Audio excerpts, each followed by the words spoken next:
കുംഭമേളയിൽ ഒളിച്ചു വരുന്ന സഖാക്കന്മാരെ കുറിച്ച് ജയരാജ് മിത്ര കഴിഞ്ഞ ദിവസം കുറിച്ച ഒരു ഫേസ്ബുക്ക് കുറിപ്പ് പ്രേക്ഷകർക്ക് മുന്നിൽ അവതരിപ്പിച്ചിരുന്നു. അന്ന് അദ്ദേഹം അതിൽ ഒരു കാര്യം പറഞ്ഞിരുന്നു. ഇത് തുടരും, എങ്ങനെയാണ് കൂടുതൽ SFIക്കാർ ഈ മേഖലയിലേക്ക് വന്നത് എന്നതിനെക്കുറിച്ച്, അവർ സന്യാസിമാർ ആയത് എന്നതിനെക്കുറിച്ച് പറയാം എന്ന് അദ്ദേഹം പറഞ്ഞിരുന്നു. ഇന്ന് അദ്ദേഹത്തിൻ്റെ ഒരു പോസ്റ്റ് വന്നിട്ടുണ്ട്. ആ പോസ്റ്റ് പ്രേക്ഷകർക്കായി വായിക്കാം. SFIക്കാരൻ എങ്ങനെ സന്യാസിയായി? മന്ത്രദീക്ഷ സ്വീകരിച്ച സന്യാസി, പൂർണ്ണദീക്ഷ സ്വീകരിച്ച സന്യാസി, മഹന്ത്, മഹാമഹന്ത്, മണ്ഡലേശ്വർ, മഹാമണ്ഡലേശ്വർ, ആചാര്യ മഹാമണ്ഡലേശ്വർ, പീഠാധിപതി, ഇങ്ങനെയുള്ള സ്ഥാനക്രമങ്ങളിൽ SFIയുടെ സജീവ പ്രവർത്തകനായിരുന്ന ശ്രീ സലീൽ എന്ന വ്യക്തി മഹാമണ്ഡലേശ്വർ സ്ഥാനത്ത് എത്തിയത് എങ്ങനെ എന്ന് പറയാമെന്ന് മുൻകുറിപ്പിൽ പറഞ്ഞിരുന്നു.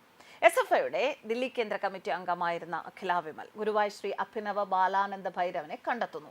ഭാരതീയ ശാസ്ത്ര ഗ്രന്ഥങ്ങൾ പഠിക്കാൻ തുടങ്ങുന്നു. പഠനം ആരംഭിച്ചതും അഖില വിമൽ സന്യാസിനിയായ അവന്തിക ഭാരതിയാവുന്നു. ഇതിനെപ്പറ്റി പറഞ്ഞപ്പോഴാണ് ശ്രീ സലീൽ എപ്രകാരമാണ് സന്യാസിയായ ശ്രീ ആനന്ദവനം ഭാരതിയായത് എന്ന് പറയാം എന്ന് മുൻകുറിപ്പിൽ പറഞ്ഞത്.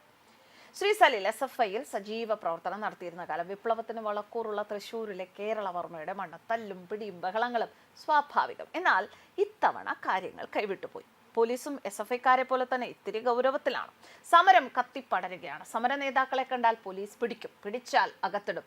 മറ്റൊന്നിനുമല്ല, നേതൃത്വത്തെ അണികളിൽ നിന്നും അടർത്തി സമരം പൊളിക്കാൻ മുൻകൂർ ജാമ്യത്തിന് അപേക്ഷിച്ചിട്ടുണ്ട്. അതിൽ തീർപ്പാകും വരെ പോലീസിന്റെ കയ്യിൽ പെടരുത്. അതിന് ഒറ്റ വഴിയേ ഉള്ളൂ. പാർട്ടി തന്നെ പറഞ്ഞു തൽക്കാലം മുങ്ങിക്കോളാൻ. അങ്ങനെ മുങ്ങാൻ പറ്റിയ സ്ഥലം തപ്പുമ്പോഴാണ് തന്ത്രശാലിയായ സലീൽ കുംഭമേളയെക്കുറിച്ച് ഓർക്കുന്നതത്രേ. 2001 പ്രയാഗിൽ കുംഭമേള നടക്കുകയാണ് എന്ന്. ലക്ഷങ്ങൾ ഒഴുകിയെത്തുന്ന കുംഭമേളയിൽ ഒളിക്കുന്നതിനേക്കാൾ സുരക്ഷിതമായൊരു ഇടം മറ്റൊന്നില്ല എന്ന് ശ്രീ സലീലിന് തോന്നുന്നു. നുള്ളിപ്പെറുക്കി കിട്ടിയ കാശുമായി നേരെ കുംഭമേളയിൽ എത്തുന്നു. ആള് കൂടുന്നതും സന്യാസിമാർ നഗ്നത പ്രദർശിപ്പിക്കുന്നതുമായ പ്രാകൃത ഭാരത സംസ്കാരം എന്നതിനപ്പുറം മറ്റൊരു അറിവും അന്ന് ശ്രീ സഖാവിന് കുംഭമേളയെക്കുറിച്ചില്ല. ചെന്നുപെടുന്നത് മഹാസാഗരത്തിൽ. അപരിഷ്കൃതരായ വടക്കേ ഇന്ത്യക്കാർ ചെയ്യുന്നത് കണ്ട് കിടക്കാൻ കുറച്ച് വൈക്കോലും ചൂടിന് കത്തിച്ചു വെക്കാൻ ചാണകവരളിയും സംഘടിപ്പിക്കുന്നു.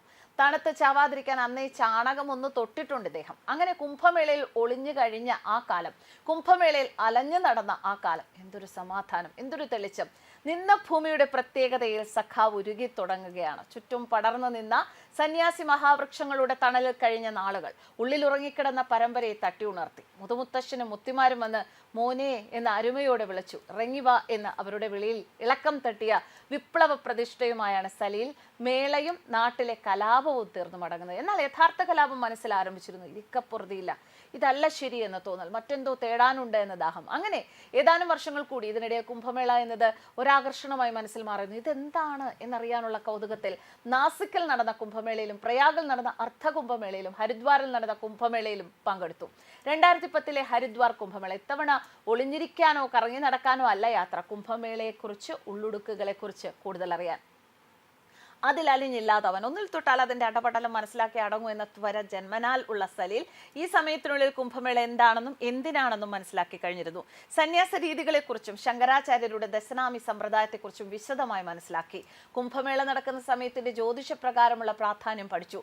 ഒരു പ്രത്യേക സമയത്ത് പ്രകൃതിയിൽ അമൃത് കലരുന്ന ഈ ഭൂമിയിൽ വന്നു നിൽക്കുന്നവരുടെ ശരീരത്തിലെ പ്രകൃതിയിൽ വരുന്ന മാറ്റങ്ങളെക്കുറിച്ച് ഗ്രഹിച്ചു. ഐതിഹ്യ രീതിയിലും താന്ത്രിക രീതിയിലും മാന്ത്രിക രീതിയിലും സാധനാക്രമത്തിലും കുംഭമേളയെ അറിഞ്ഞു. അറിവിന്റെ ആഴം കണ്ടതും പിന്നെ ഒന്നും ഓർത്തില്ല. ആ കുംഭമേളയിൽ കാർഷികാനന്ദ സ്വാമിയിൽ നിന്നും മന്ത്രദീക്ഷ സ്വീകരിച്ചു. ഗൃഹസ്ഥരും ഈ പന്ഥാവിൽ ചരിക്കാൻ തീരുമാനിച്ച ഏവരും സ്വീകരിക്കുന്ന ആദ്യ ദീക്ഷാഘട്ടം.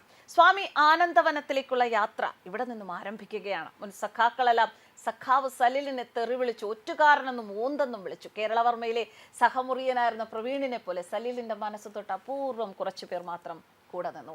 മനസ്സിൽ സന്യാസി ഇരിപ്പുറപ്പിച്ച സലീലിന് ആ കൂട്ടുപോലും ഇനി ആവശ്യമില്ലായിരുന്നു എന്നതാണ് സത്യം. ജ്ഞാനം പൊഴിയെങ്കിൽ എത്തും വരെ എത്തട്ടെ, വരും പോലെ വരട്ടെ എന്ന് തീരുമാനിച്ച് മഹാത്മാക്കൾക്ക് ഇനി എന്തു വ്യക്തിബന്ധം. 2018 പ്രയാഗ്രാജ് അർദ്ധകുംഭമേളയിൽ വെച്ച് സ്വാമി പൂർണ്ണ ദീക്ഷിതനായി സ്വാമി ആനന്ദവനം. 2025 അടുത്ത കുംഭമേളയിൽ, അതായത് 144 വർഷത്തിൽ ഒരിക്കൽ നടക്കുന്ന മഹാകുംഭമേളയിൽ സ്വാമി ആനന്ദവനം ഭാരതി മഹാമണ്ഡലേശ്വരായി വാഴിക്കപ്പെടുന്നു.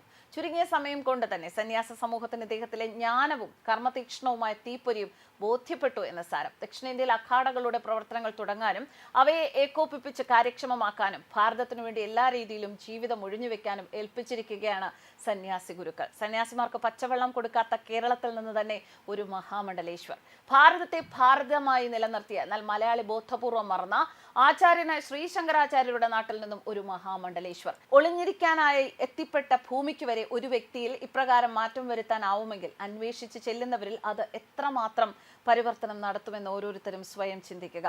ഭാരതം എന്ന മഹാത്ഭുതത്തെ തൊട്ടറിയാൻ ചെറുപ്പക്കാരെ നിങ്ങൾ സ്വയം ഇറങ്ങിത്തിരിക്കുക എന്ന കുറിപ്പോടെയാണ്, എന്ന വരികളോടെയാണ് ജയരാജ് മിത്ര തൻ്റെ കുറിപ്പ് അവസാനിപ്പിച്ചിരിക്കുന്നത്. ഇത് സംഘികൾ വായിക്കേണ്ടതല്ല, ഇത് സഖാക്കന്മാർ വായിക്കേണ്ടതാണ്. News desk കർമാനസ്.